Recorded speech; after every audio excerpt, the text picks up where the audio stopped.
Le jour de l'incendie, ou plutôt la soirée de l'incendie, c'était une garde classique. On travaillait, on a eu des interventions.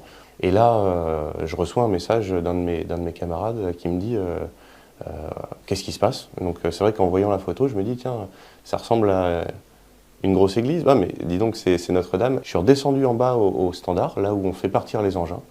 Et j'ai vu qu'effectivement, il y avait un incendie en cours dans la cathédrale et que notre camion était sélectionné pour partir. Quand on arrive devant la cathédrale et qu'elle est en flammes, eh ben en réalité, on sent que ça prend de l'ampleur. On prend la mission, on s'approche. Plus on reçoit des débris en munitions qui proviennent de la toiture. Plus on arrive dans les étages, plus on gravit les marches, plus on sent ce sinistre prendre de l'ampleur. On a été désengagé, réengagé plusieurs fois. Et finalement, on a été engagé une dernière fois au niveau du dernier étage, au niveau des tours, au niveau du beffroi, plus particulièrement le beffroi nord, où nous avons éteint tout ce qui se passait à l'intérieur, donc grosse flamme, et finalement une longue nuit quoi, à ce moment-là.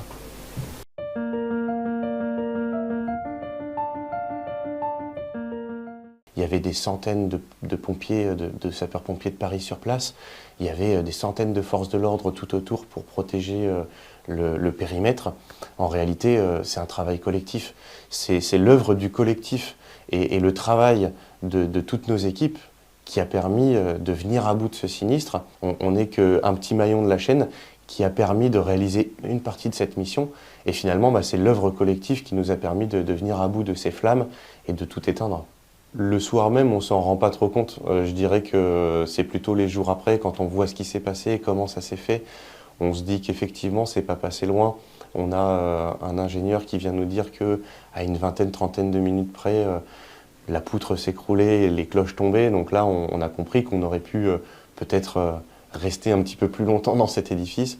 Finalement, je pense que Sainte-Barbe a été au-dessus de notre tête et nous a un petit peu aidés. Et puis, on est tous rentrés sains et saufs et ça, c'est le principal.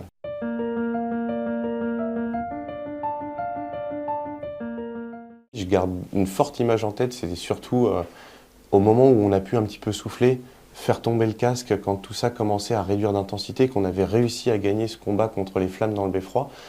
Et ben là, on a entendu les chants des Parisiens, le chant des Français en fait, qui étaient en bas, tout autour de l'île de la Cité. Alors il y avait des prières, des chants, on sentait qu'il y avait une communauté, tout plein de personnes qui étaient présentes. À la fois pour la cathédrale, mais d'une certaine manière aussi pour nous. Et ça, on l'a entendu. On l'a entendu et ça nous a redonné un petit peu de peps à cette fin où on s'est dit, bon allez les gars, on y retourne, on enfile la cagoule, le casque, on a fini de boire un coup et puis on repart quoi. Donc ça, effectivement, c'est quelque chose qui a été assez mémorable et qui restera gravé très longtemps dans nos têtes et nos mémoires.